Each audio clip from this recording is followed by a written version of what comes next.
Rangkaian peristiwa seputar pemilu telah membuka pertemuan kita dalam Perempuan dan Pemilu pagi ini yang kebetulan sekali bertepatan dengan Hari H pelaksanaan Pemilu 2004. Setelah melewati berbagai macam persiapan dan dengan segala kelebihan maupun kekurangannya, Pesta Demokrasi Rakyat 2004 dilaksanakan hari ini. Tentunya kita semua selaku elemen masyarakat berharap pelaksanaan pemilu kali ini bisa berjalan dengan lancar secara langsung, umum, bebas, rahasia, serta jujur dan adil. Karena itu, demi terwujudnya sebuah pemilu berkualitas, tidak bisa tidak dibutuhkan adanya pemantau pemilu yang kredibel dan independen. Dan siapa saja yang menjadi pemantau pemilu independen yang sekarang ini boleh jadi tengah berada di TPS-TPS untuk memantau jalannya proses pemungutan suara, pun sejauh mana hak dan kewajiban para pemantau pemilu tersebut. Nah, untuk mengetahui jawabannya, maka saya Feni Rus akan mengajak Anda semua atau mungkin Anda yang sedang bersiap diri mengikuti proses pemungutan suara untuk bergabung bersama kami di program Perempuan dan Pemilu dalam topik menarik, yaitu siapa memantau pemilu. Dan untuk membahas masalah seputar siapa memantau pemilu ini, saya telah kedatangan seorang koordinator dari Jaringan Pendidikan Pemilih untuk Rakyat atau JPPR yang merupakan salah satu lembaga pemantau pemilu. Dan seperti biasa juga seorang caleg perempuan juga akan hadir di sini. Siapa dia? Temukan jawabannya setelah jeda berikut hanya di Election Channel Metro TV.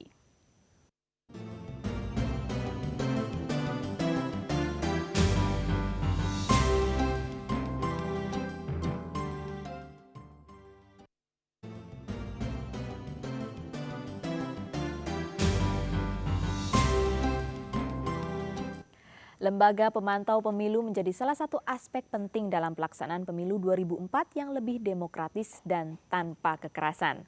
Lantas bagaimana pendapat seorang caleg perempuan berikut ini mengenai keberadaan lembaga pemantau pemilu yang independen? Nah, sebelum berbincang-bincang, kita lihat dulu profilnya berikut ini. Usia tampaknya bukan masalah bagi perempuan kelahiran Surabaya ini. Buktinya, meski sudah menginjak kepala 6, dirinya masih giat melakoni beragam aktivitas, mulai dari berbisnis catering hingga aktif di berbagai organisasi yang peduli perempuan, seperti Koalisi Perempuan Indonesia serta Perempuan Peduli Demokrasi. Rasa kepeduliannya terhadap kaum perempuan, serta semua aktivitas yang ditekuni pendiri organisasi Dunia Lansia Pusaka ini, agaknya didasari oleh pengabdian yang tinggi yang memang menjadi moto dalam hidupnya. Bukan tidak mungkin, komitmen dan pengabdiannya itu pula yang kemudian mendorong rekan-rekan sejawat mencalonkan dirinya sebagai caleg. Terlebih perempuan yang baru pertama kalinya menjadi caleg ini mengusung visi dan misi yang berpihak pada kepentingan rakyat serta nasib perempuan yang menurutnya amat terpinggirkan. Semoga saja caleg Dewan Perwakilan Daerah Provinsi DKI Jakarta nomor 6 itu bisa mewujudkan buah pikirannya. Kita tunggu kiprah nyatanya. Nah, kita sudah bersama Ibu Astuti B. Suroso, caleg DPD dari Provinsi DKI Jakarta yang juga terpilih sebagai salah satu dari 25 caleg perempuan berkualitas versi Cetro. Selamat pagi, Ibu. Selamat pagi, Apa Mbak. kabar? Baik. Baik, Ibu tadi disebutkan visi misinya berpihak kepada rakyat. Apa Ya. sih kalau boleh tahu visi misi Ibu? Ya, saya menginginkan rakyat DKI ya, penduduk DKI ini sejahtera, hidup tentram dan aman, dan tercukupi segala-galanya. Begitu. Nah, Ibu ini kan hari ini juga tepat dilangsungkannya pemilihan umum ya, pemilu untuk memilih anggota legislatif. Sebenarnya kalau Ibu melihat sebenarnya kondisinya seperti apa sih menghadapi pemilihan umum nih, pemilu proses pemungutan suara sekarang? Kalau proses pemungutan suara, menurut pendapat saya atau sepengetahuan saya, kurang memadai ya, Mbak, pemungutan suara itu sendiri, dan kurang tepat sasaran karena banyak sekali penduduk DKI atau masyarakat yang tidak ikut terpilih, tidak ikut milih. Tidak ikut milih, jadi tidak ikut dari milih, terlewatkan. Terlewatkan. Hasil Ibu turun langsung ke dalam tengah masyarakat, seperti apa sih sebenarnya kondisinya? Apakah mereka banyak yang apatis atau bagaimana? Ya, kebanyakan mereka kurang mengerti atau bingung saking banyaknya itu banyaknya yang harus dipilih. Ya, harus dipilih itu mereka menyatakan saya bingung, apalagi Dewan Perwakilan Daerah.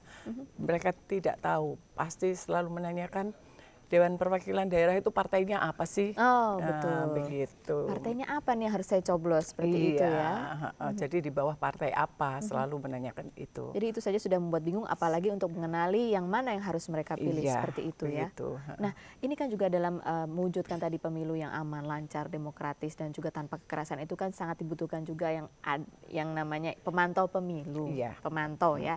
Nah, kalau menurut Ibu sejauh ini kalau dari pengamatan Ibu, bagaimana sih kerja pemantau pemilu ini?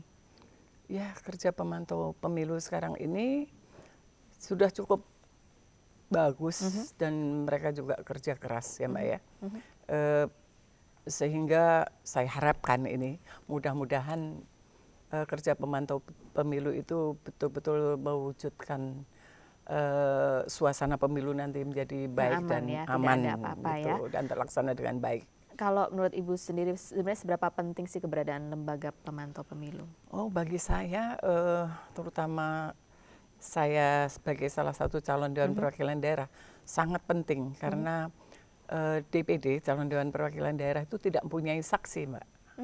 Tidak punya saksi? Nggak punya saksi. Jadi pemantau pemilu itulah nanti Jadi yang harus bergantung kepada ada pemantau pemilu pemantau ini? pemilu. Jadi saya harapkan pemantau pemilu itu betul-betul berdiri di tengah, tegak. Independen. Independen Tapi, dan kredibilitas tinggi dan jujur. Dan jujur, kalau dari yang Ibu lihat dari lembaga pemantau pemilu yang ada ya, itu apakah menurut Ibu sudah cukup kredibel? Ya sudah cukup, Mbak. Sudah cukup ya? Ya, cukup. Tinggal dilihat nanti bagaimana. Bagaimana Karena tidak punya saksi, kinerjanya. tidak punya saksi di TPS ya, tidak ada ya. Khusus tidak ada, Mbak. Khusus Dewan tidak ada. Perwakilan Daerah itu karena independen kan, Mbak. Jadi Gitu. apa yang Ibu lakukan nanti ini? Kepada Untuk mau memantau langsung jalannya penghitungan suara? atau bagaimana? sebelumnya kan kami bisa menghubungi tolong bekerja dengan baik dan dengan tulus, jujur dan adil. Jujur dan Begitu, adil. ya. Kalau menurut Ibu sendiri bagaimana sih sebaiknya mereka menjalankan hak dan kewajibannya itu sebaiknya harus seperti apa? Sebaiknya dia harus bekerja dengan sungguh-sungguh, dengan baik dan bertanggung jawab, Mbak, atas apa yang dia kerjakan tadi. Harus bertanggung jawab ya, Ya. harus sadar betul. Tapi Ibu percaya ya, Percaya. Baik, kalau Ibu sendiri memperhatikan ya dari mulai rangkaian persiapan pemilu sampai dengan kampanye ya, kampanye putaran terakhir, apakah Ibu memperhatikan keberadaan pemantau pemilu ini? Ibu cukup memperhatikan bagaimana kinerja mereka selama ini? Saya karena saya sibuk dengan apa? Harus dialog langsung. Ya, jadi keberadaan mereka itu saya anggap baik dan saya tidak begitu terlalu mendalami sekali, tetapi saya lihat sepintas memang mereka sudah bekerja dengan segenap hati dan bekerja keras, Mbak. Tentu saya itu positive thinking aja lah. Tapi kalau dari media sendiri Ibu lihat atau Ibu baca gitu apakah Ibu melihat sejauh ini kinerjanya cukup baik? Cukup baik. Cukup baik ya, baik. Nanti kita juga akan berbincang-bincang dengan salah satu lembaga pemantau pemilu ya, perwakilannya Ibu. Dan kita harus break sejenak, untuk itu Mitra Perempuan jangan kemana-mana, tetaplah bersama Perempuan dan Pemilu.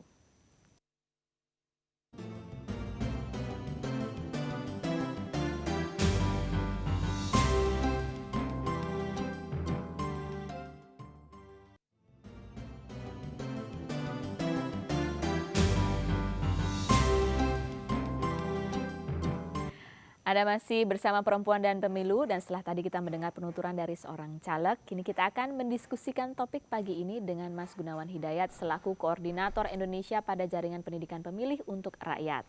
Selamat datang Mas Gun. Terima kasih Mbak Feni. Ini gimana nih ya? Sibuk ya hari ini? Luar biasa Iya, pasti. aduh, saya sebenarnya tidak saya tapi kawan-kawan yang lain, pemantau yang lain di kampung-kampung juga lagi bekerja keras mulai semalam dan mempersiapkan diri, dan pagi-pagi sekali dia jam 6 harus sudah ada di TPS. Jadi gimana nih tugasnya pemantau pemilu ini dari pagi sebelum pemilu, jadi kemarin itu sudah bersiap-siap malamnya atau dari pagi harus sudah dari TPS atau gimana nih? Berapa jam nih kerjanya? Kategorinya ada beberapa kategori ya, kategori yang pemantauan jangka panjang.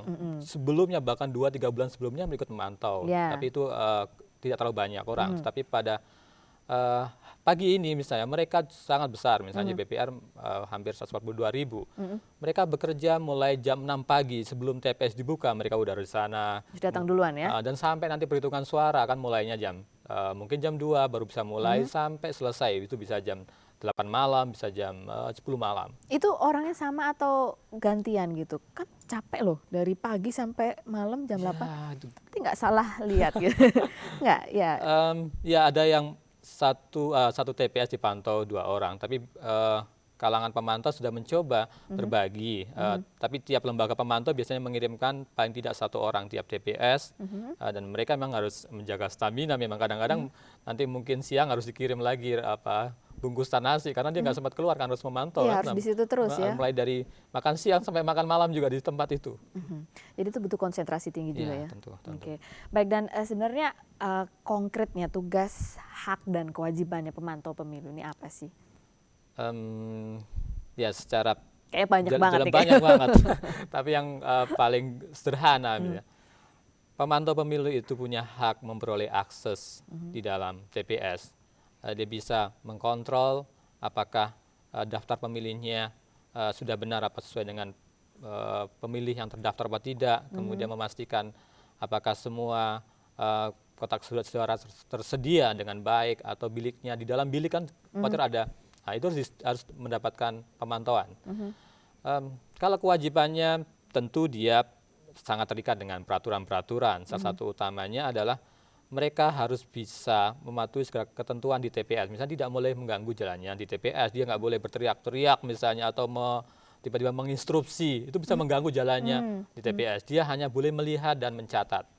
Gitu. Jadi ada tapi tidak ada suaranya. Dan Memperhatikan saja di dia pojok. memperhatikan seluruh tahapan di TPS.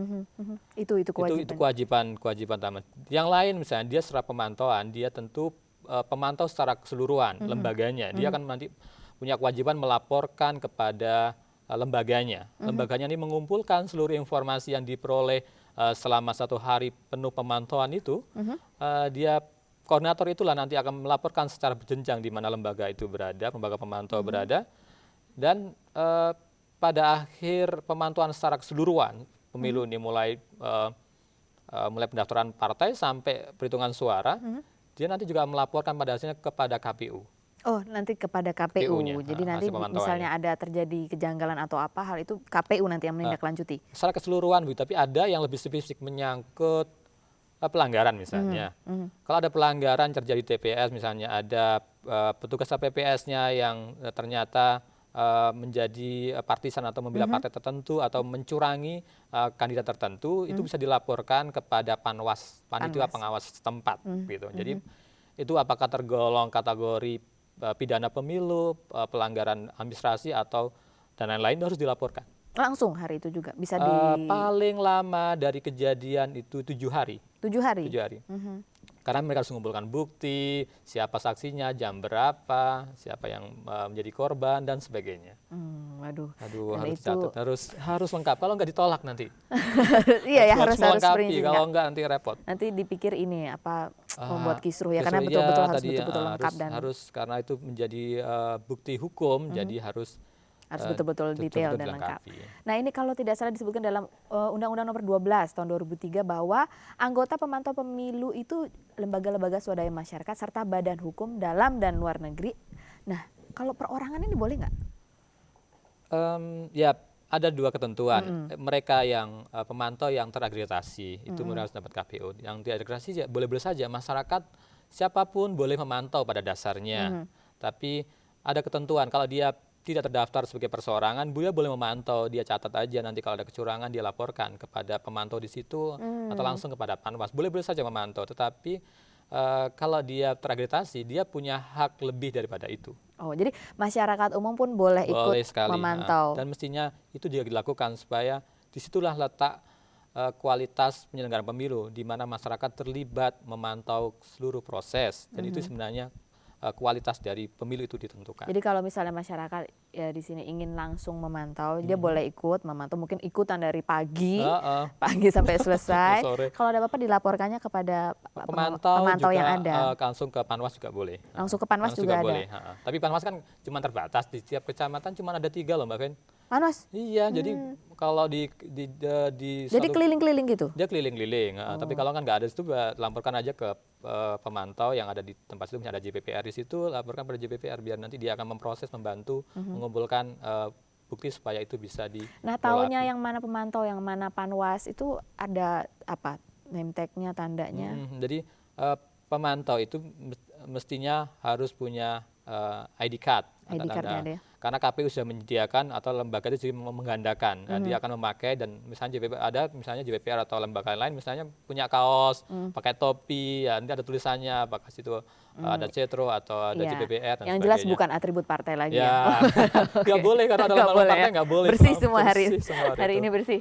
Baik, Mas Gunawan, kita akan berbincang-bincang lagi kembali juga dengan caleg kita yaitu Ibu Astuti. Tapi terlebih dahulu kita harus break sejenak. Tetaplah bersama kami di Perempuan dan Pemilu.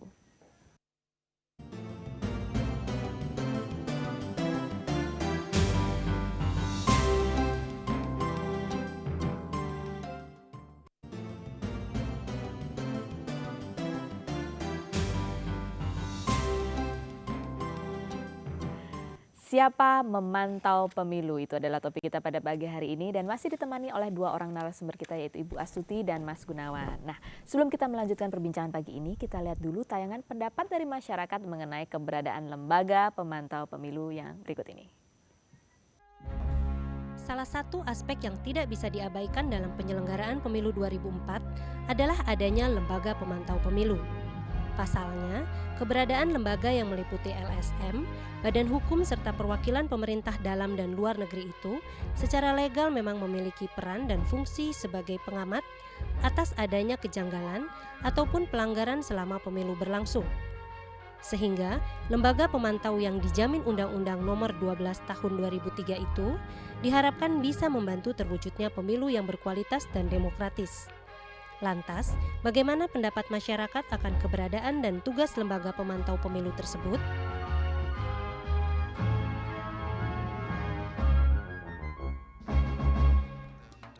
Menurut saya lembaga pemantau pemilu yang independen dan kuat adalah sesuatu yang sangat dibutuhkan di Indonesia sekarang.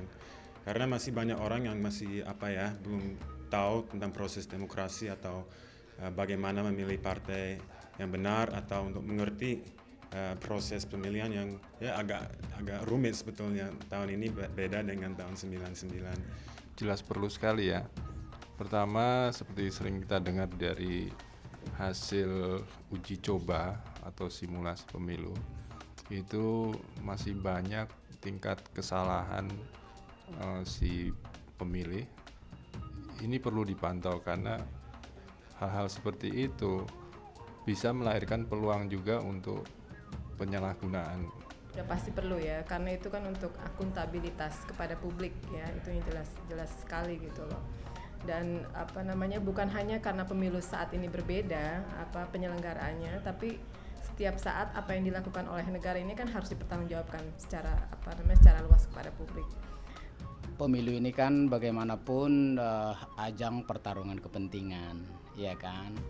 Nah, perlu ada pemantau independen supaya pihak-pihak katakanlah yang dalam benturan kepentingan ini, yang berkompetisi ini, supaya mengikuti aturan-aturan yang telah disepakati, yaitu Undang-Undang Pemilu khususnya nomor 12 tahun 2003. Jadi memang perlu diawasi, manusia itu memang perlu diawasi ya.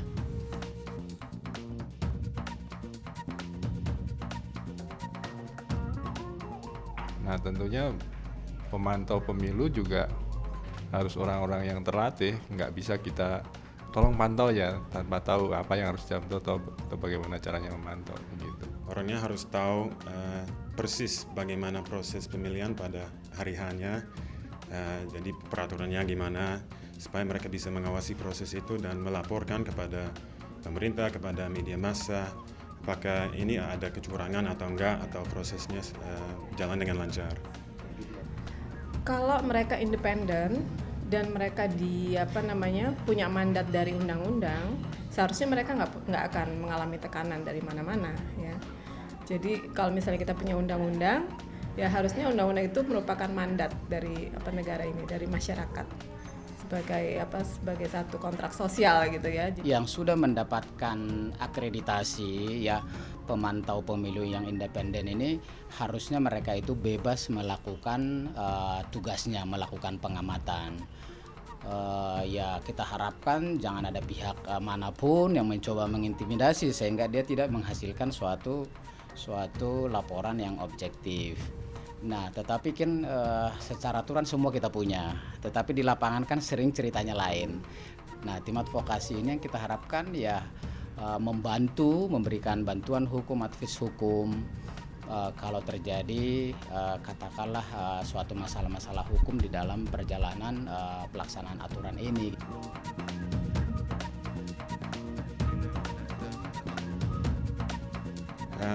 Saya kira ya mungkin independen dari partai politik apapun. Kalau kita lihat di tahun 99 yang lembaga pemantau pemilu yang paling menonjol ada dari universitas. Ada KIP yang LSM yang sudah lama berdiri sebagai pemantau pemilu. Jadi lembaga seperti itu yang independen dari partai politik, yang independen dari kepentingan politik dan juga yang punya kontak di grassroots di tingkat komunitas. Saya kira itu yang mungkin paling efektif. Menurut saya perlu orang-orang parpol sendiri ya, karena LSM juga warga negara Indonesia, juga kita nggak tahu sejauh mana independensinya, siapa yang mendanai kegiatannya. Jadi lebih baik justru pemantau itu terdiri dari unsur-unsur partai sendiri yang mereka sendiri bisa juga saling memantau satu sama lain gitu. Kalau menurut saya sih udah cukup ya. Memang kan sekarang sejak reformasi kan jadi satu tren ya, ada satu lembaga independen gitu ya. Walaupun itu menjadi satu lembaga ekstrajudisial kan sebetulnya di luar jalur hukum gitu loh. Kalau ngelihat timnya yang sudah ada sih saya setuju-setuju aja gitu. Cuma sekarang bagaimana produk mereka, bagaimana pertanggungjawaban mereka kepada publik begitu, itu lebih penting. Yang sekarang ini yang agak yang kita dengar gaungnya forum rektor, KIPP, bahkan pemantau asing juga kita undang. Tetapi tentu supaya semua itu jangan ada yang tumpang tindih atau katakanlah ada pesanan-pesanan tertentu dari pengamat independen ini, memang harus ada suatu aturan dan aturan itu ditetapkan oleh KPU. Ini ada pesanan-pesanan tertentu nih. Kalau menurut Ibu Astuti ini kayaknya bukan nggak mungkin ya, mungkin ada gitu intervensi baik dari parpolnya atau mungkin dari caleg gitu. Kalau menurut Ibu gimana? Mungkin nggak nih ada intervensi? Mudah-mudahan nggak mungkin.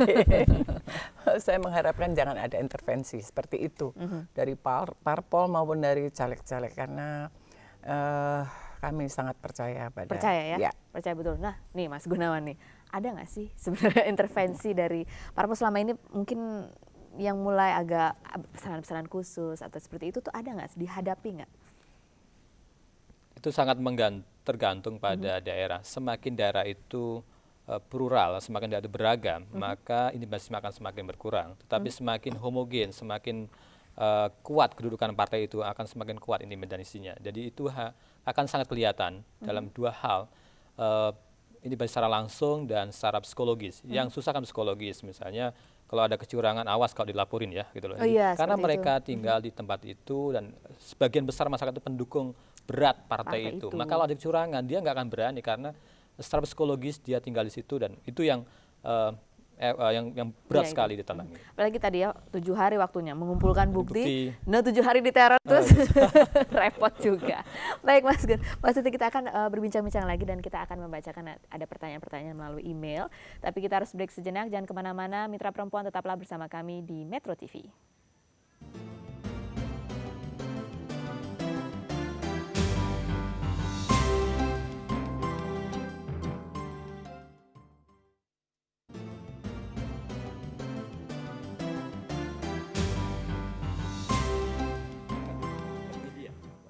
Siapa memantau pemilu, dan masih bersama saya juga Ibu Astuti dan Mas Gunawan. Nah, kita akan berbincang-bincang lagi nih mengenai topik kita, siapa memantau pemilu. Tadi disebutkan bahwa kalau semakin kuat mungkin dominasi partai itu di suatu daerah, tentu juga mungkin kalau ada kecurangan mau dilaporkan juga akan semakin berat. Nah, ini ancaman-ancaman ini sering juga nggak sih didapat oleh para pemantau pemilu?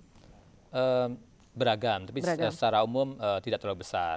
Selama pemantau itu bertindak berdasarkan peraturan atau hal yang telah dipersyaratkan oleh pemantau. Kalau mereka tidak overacting, tidak terlalu membuat masalah di tempat itu, mungkin tidak terlalu besar. Asal mereka tahu persis bagaimana memantau di daerah yang potensi konfliknya tinggi. Kalau daerah yang relatif aman, mungkin juga. Jadi tidak. harus sadar juga daerah mana tempat Seperti dia apa, pantau iya, itu seperti apa, dan sudah harus sadar resikonya Misalnya di juga. Aceh misalnya, sekarang tanda kita mungkin nggak bisa pakai ID card tanda khusus karena akan problem dengan pengacau keamanan di sana. Misalnya dia harus pakaian secara biasa seperti itu dan duduk mungkin nyatanya juga Benar-benar low profile, low tidak profile, kelihatan iya, seperti seperti pemantau itu. pemilu Iya. gitu ya. Oke, wah ini ternyata berat juga pekerjaan sebagai Nah ini kalau katanya kan tadi Mitra Perempuan tadi menyebutkan bahwa orang itu kan harus diawasi. Nah sekarang yang mengawasi pemantau pemilu ini siapa? Tentu masyarakat juga harus mengawasi pemantau. Misalnya apakah mereka juga telah bertindak secara mandiri dan independen. Misalnya dia dipengaruhi nggak, jangan-jangan sponsornya kekuatan lain yang bisa mendorong untuk melaporkan kecurangan partai tertentu, untuk menghancurkan partai tertentu. Itu Jadi harus tutup masyarakat mata untuk kecurangan partai yang lain. Nah, tapi partai tentu diawasi gitu, itu penting. Kemudian kedua, media juga harus melihat bagaimana pemantau itu tidak hanya soal dia, tetapi juga dia memperoleh dana dari mana, bagaimana pelaporannya, bisa diaudit nggak sih laporan dia dan sebagainya. Itu masyarakat yang harus kritis. Juga mungkin para calegnya juga harus ini ya, Bu ya. Ya, tentu. Tapi mudah-mudahan sih. Ibu ini kayaknya Tidak percaya. sampai Percayanya besar. Baik, kita akan jawab email ini dari Bapak Sabto Santoso. Ini pertanyaan adalah, saya ingin bertanya tentang independensi lembaga pemantau pemilu. Apakah memang parpol ataupun caleg-caleg kita benar-benar beritikat baik untuk tidak melakukan intervensi terhadap lembaga pemantau pemilu dari institusi manapun? Demikian pula sebaliknya, apakah lembaga pemantau pemilu yang ada ini sudah benar-benar teruji independensinya? Nah, gimana nih Mas?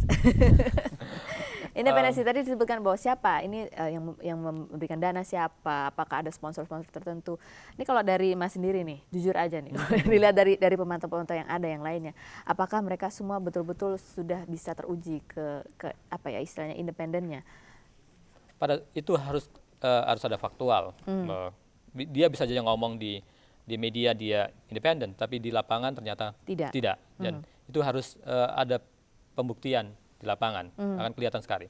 Kemudian kedua, dilihat dari ketika dia menyampaikan laporan, apakah laporan itu objektif apa tidak, berpihak apa tidak misalnya. Itu harus juga dilihat dari aspek itu. Karena tanpa itu akan sangat kelihatan pemantau itu sendiri tidak kredibel karena dia tidak menyampaikan hal sebenarnya. Karena itu bisa digugat. Itu bisa digugat oleh Yang dirugikan oleh partai, bahkan oleh penyelenggara sekalipun kalau misalnya melaporkan hal-hal yang tidak. Jadi bisa ramai ya ini urusannya ya. Kalau Ibu, kalau selama ini melihat dari lembaga pemantau pemilu yang ada, kalau selama ini Ibu melihat apakah mereka sudah cukup independen atau mungkin ada yang kira-kira masih mencurigakan? Ini sebenarnya sponsornya dari mana nih? Ada pesan-pesan tertentu atau enggak? Gitu, Ibu. Ya, bagi saya sih sudah cukup baik. Mengenai sponsor, saya sendiri nggak tahu sponsor dari mana. Katanya banyak sekali pemantau pemilu itu macam ragam. Iya betul. Nah, itu ada yang dari lembaga asing juga ya, seperti itu. Ya, tentu sponsor itu bisa berasal tujuan dari awalnya jelas, harus jelas akuntabilitas pelaporannya. Itu misalnya di JPPR atau lembaga lain memperoleh bantuan dari lembaga internasional misalnya. Dia ada persyaratan yang tidak mudah misalnya tentang keberadaan hukum lembaga itu, kemudian bagaimana pelaporan keuangannya dan bagaimana dia melaporkan setiap bulan kah, setiap 2 minggu atau pada akhir periode pemantauan. Jadi ini juga semuanya profesional ya, kalau dapat sponsor pun juga pertanggungjawabannya juga jelas ya. Baik, ini ada lagi email ini dari seorang ibu rumah tangga, Ibu Ratih Nur Santyo. Saya adalah ibu rumah tangga, terus terang sebagai pribadi yang juga anggota masyarakat, saya cukup tertarik untuk terlibat dalam pemantauan pemilu. Terlebih dalam pemilu 2004 yang digembar-gemborkan berbeda ini, diharapkan bakal berlangsung sebuah pemilu yang bersih dan demokratis. Yang menggelitik pikiran saya, apakah perseorang bisa menjadi anggota pemantau pemilu? Dan bagaimana jika saya sebagai pribadi melihat adanya kecurangan atau ketidakpatutan dalam penyelenggaraan pemilu? Bisakah saya melaporkan dan kemana harus dilaporkan? Tadi sudah ditanyakan ya. Jadi bisa anggota masyarakat ya?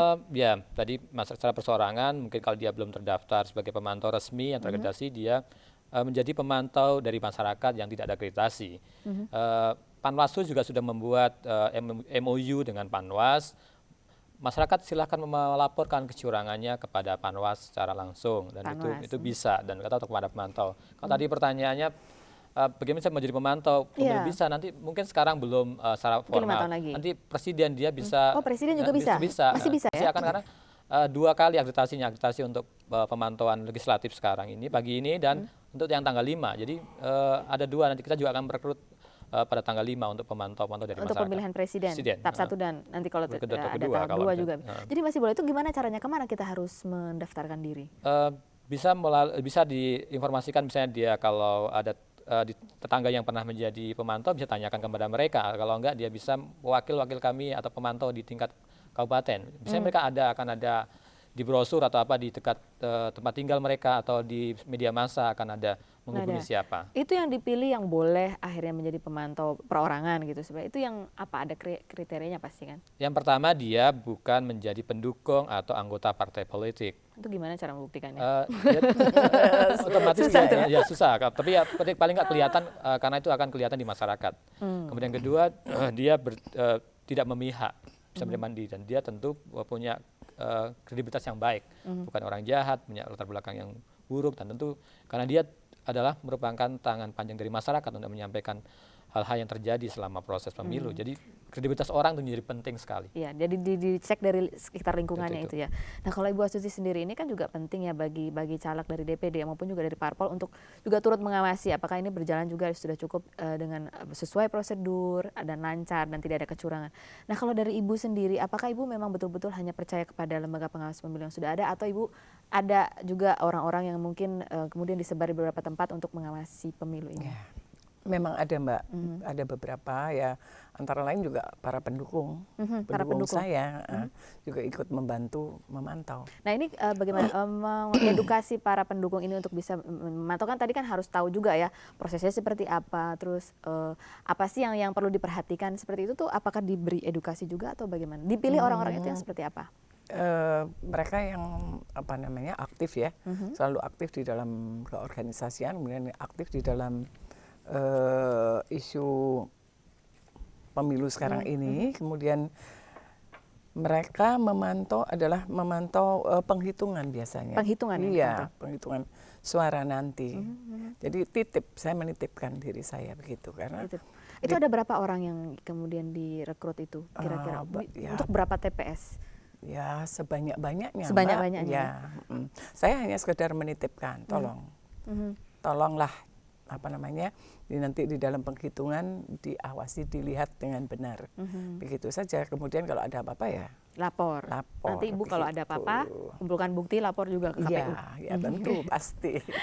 Mas Gunawan, ada harapannya, mungkin harapan-harapan sebagai pemantau pemilu ini untuk pemilu tahun 2004? Yang harus dijaga oleh penyelenggara pemilu terutama pagi ini KPPS bekerja semuanya dan BPS adalah bekerja sebaik-baiknya, memberikan pelayanan sebaik-baiknya kepada para pemilih yang ada di sekitarnya. Kemudian kalau mereka kurang paham segera diberitahu supaya tidak terjadi misalnya keributan misalnya. Oleh karena itu peran KPPS menjadi sangat penting menentukan kualitas demokrasi yang ada. Demikian juga partai politik juga harus bersikap dewasa.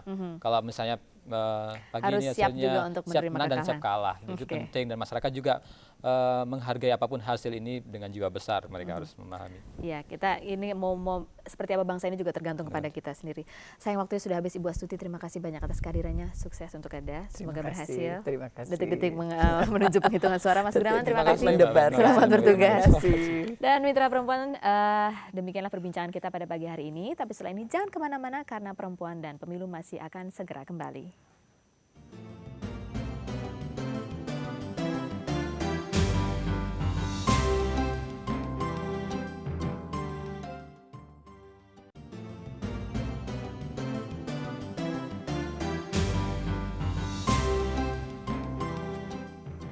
Ada banyak cara untuk menyampaikan suara politik Anda dan salah satunya adalah dengan menyalurkan aspirasi Anda lewat pemilu 2004 ini.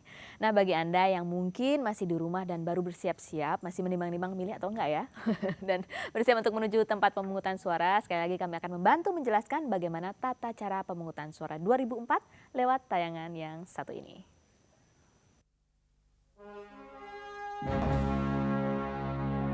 Kenali dulu 24 partai yang ada, berikut calon-calonnya, baru milih. Pada saat menuju TPS yang sudah ditentukan, yakinkan bahwa Anda telah mempunyai calon pilihan. Sampai di TPS, berikan kartu identitas pemilih kepada petugas pendaftaran. Petugas KPPS akan mempersilahkan Anda duduk di tempat yang telah disediakan, menunggu panggilan pengambilan surat suara. Petugas KPPS akan memanggil Anda dan memberikan surat suara. Untuk setiap pemilih di daerah Jakarta, petugas KPPS akan memberikan 3 lembar surat suara, yaitu surat suara DPR RI, DPRD Provinsi, dan DPD. Sedangkan untuk pemilih di luar Jakarta, petugas KPPS akan memberikan 4 surat suara, yaitu 3 surat suara seperti pemilih Jakarta, ditambah dengan 1 surat suara DPRD Kabupaten atau Kota. Pemilih yang telah diberikan surat suara dipersilahkan memasuki bilik suara untuk mencoblos. Agar sah, pemilih harus mencoblos lambang partai dan calonnya dalam kolom yang sama atau mencoblos lambang partainya saja untuk surat suara DPR RI dan DPRD, dan coblos foto calon untuk surat suara DPD. Lubang coblos harus berada di dalam kotak yang telah disediakan. Surat suara menjadi tidak sah apabila hanya dicoblos calonnya saja tanpa mencoblos lambang partai. Mencoblos lambang partai dan calonnya tidak dalam satu kolom. Lubang coblos berada di luar kotak.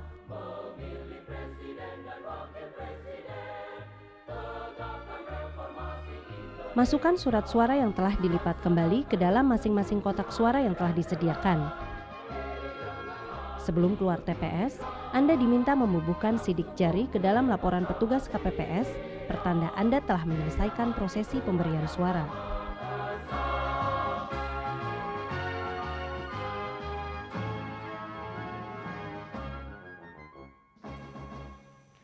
Demikian dan akhirnya saya Feni Rose serta seluruh kerabat kerja perempuan harus undur diri dan sekali lagi gunakan hak pilih Anda sebaik mungkin. Pilihlah calon-calon legislatif sesuai dengan hati nurani Anda karena semuanya akan berpengaruh bagi keberlangsungan negeri ini. Jumpa lagi pekan depan di Election Channel Metro TV. Terima kasih, God bless you and bless our country. Merdeka.